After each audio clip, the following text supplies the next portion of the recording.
ফিলিস্তিনি যুবক মুসাব কাতাবি ৩ বছর ইসরায়েলের কুখ্যাত নাফফা কারাগারে বন্দী ছিলেন তিনি। দীর্ঘ বন্দিদশায় থেকে বৃহস্পতিবার মুক্তি পান এই যুবক। তবে শেষ মুহূর্তেও ব্যাপক নিপীড়ন ও লাঞ্ছনা করা হয় তাকে।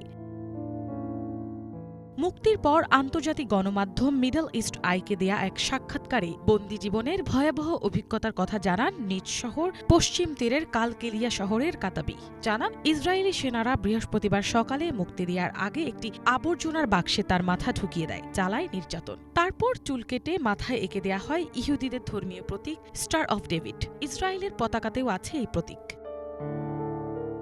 এর আগে ২০২৩ সালের আগস্টে পশ্চিম তীরের এক ফিলিস্তিনি বন্দির গালেও জোর করে স্টার অফ ডেভিড এঁকে দেওয়ার অভিযোগ আছে ইসরায়েলি সেনাদের বিরুদ্ধে। বৃহস্পতিবার কাতাবি ছাড়াও কিশোর আহমেদ মানাস্ট্রা নামের ২২ বছর বয়সী আরেক ফিলিস্তিনি বন্দীকে মুক্তি দেয়া হয়। ১৩ বছর বয়সে গ্রেপ্তার মানাস্ট্রাকে মুক্তি দেয়া হয় ৯.৫ বছর বন্দী থাকার পর। মুক্তি দেওয়ার আগে মানাস্ট্রাকেও নির্যাতন করে কারারক্ষীরা।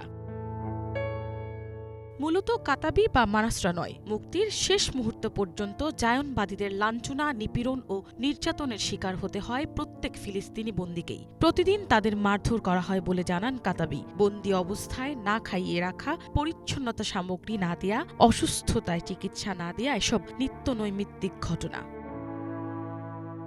এই বাস্তবতায় ইসরায়েলের কারাগারে বন্দী ফিলিস্তিনিদের রক্ষায় যথাযথ পদক্ষেপ নিতে আন্তর্জাতিক মহলের প্রতি জোর আহ্বান জানিয়েছেন কাতাবি। মিনালা দিবা, বাংলা ভিশন।